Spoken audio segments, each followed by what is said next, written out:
താനൂരിൽ നിന്ന് കാണാതായ പെൺകുട്ടികളുടെ ഫോണിലേക്ക് വിളിച്ച ഒരേ നമ്പറിന്റെ ഉടമയ്ക്കായി അന്വേഷണം. ഇയാളെയും കാണാനില്ല. പെൺകുട്ടികളുടെ അവസാന ടവർ ലൊക്കേഷൻ കോഴിക്കോടാണെന്നാണ് അന്വേഷണത്തിൽ വ്യക്തമായത്. കാണാതായ കുട്ടികൾക്കായി പോലീസ് അന്വേഷണം ഊർജിതമാക്കിയിരിക്കുകയാണ്. കഴിഞ്ഞ ദിവസമാണ് ദേവധാർ സ്കൂൾ വിദ്യാർത്ഥിനികളായ 2 പേരെ കാണാതായത്.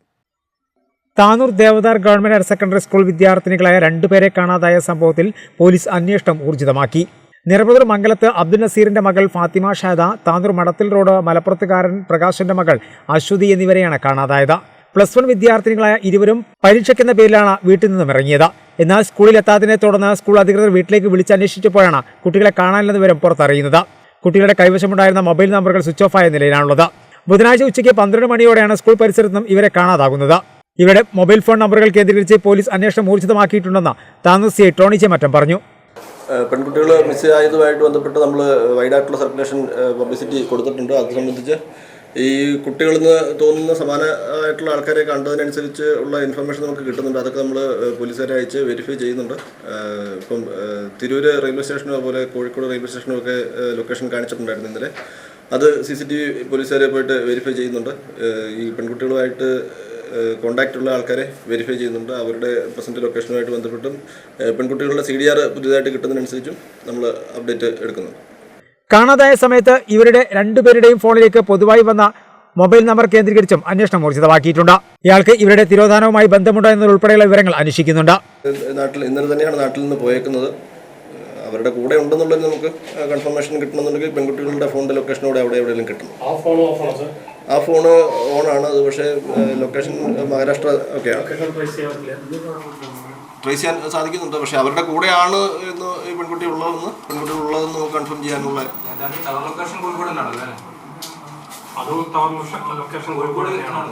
അല്ല, ആ നമ്പറിന്റെ ലൊക്കേഷൻ മഹാരാഷ്ട്രയാണ് കാണിക്കുന്നത്. ഇപ്പം ആ കൂടെ തന്നെ ഉള്ള കുട്ടികളുണ്ടാവും നമുക്ക് കൺഫേം ചെയ്യാൻ പറ്റും.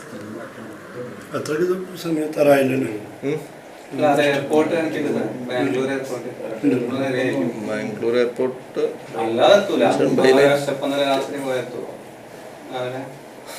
ട്രെയിൻ്റെ ടൈം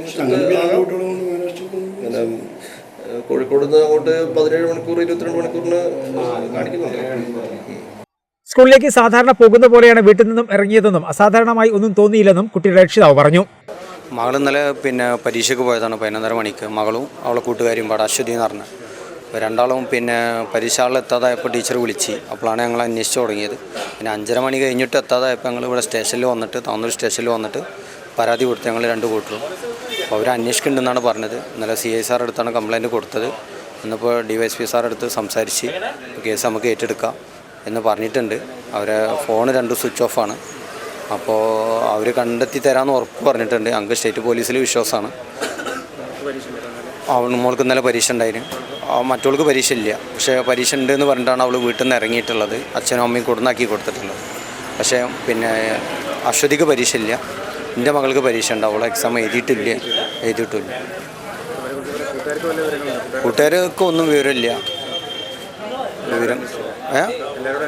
അന്വേഷിച്ചു. എല്ലാവരോടും കൂട്ടുകാരോടൊക്കെ അന്വേഷിച്ച് എത്താൻ സാധ്യത ഉള്ളിടത്തേക്കൊക്കെ നോക്കുകയും ചെയ്ത് അവിടെ ഒന്നുമില്ല. ഒരു പോലീസുകാർ ഫോൺ ലൊക്കേഷനൊക്കെ നോക്കുന്നുണ്ടെന്നാണ് പറഞ്ഞത്. പിന്നെ കൂടുതൽ വിവരം നമുക്ക് കിട്ടിയിട്ടില്ല. അവർ കണ്ടുപിടിച്ച് തരാമെന്ന് ഉറപ്പ് തന്നിട്ടുണ്ട്. അവസാനമായി ഇവരുടെ മൊബൈൽ നമ്പർ പ്രവർത്തനക്ഷമമായത് കോഴിക്കോട് ഭാഗത്ത് വെച്ചാണെന്നാണ് മൊബൈൽ ടവറുകൾ കേന്ദ്രീകരിച്ചുള്ള അന്വേഷണത്തിൽ ലഭിക്കുന്ന സൂചന എന്നാണ് അറിയുന്നത്.